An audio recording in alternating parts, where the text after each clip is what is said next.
ಮುಂಚಿತವಾಗಿ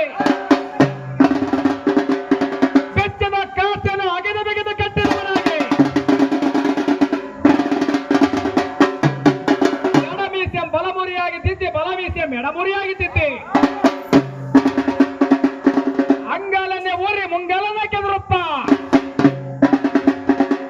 ಕ್ಷೇತ್ರದ ಪುಣ್ಯ ಕ್ಷೇತ್ರವಾಗಿರುತ್ತ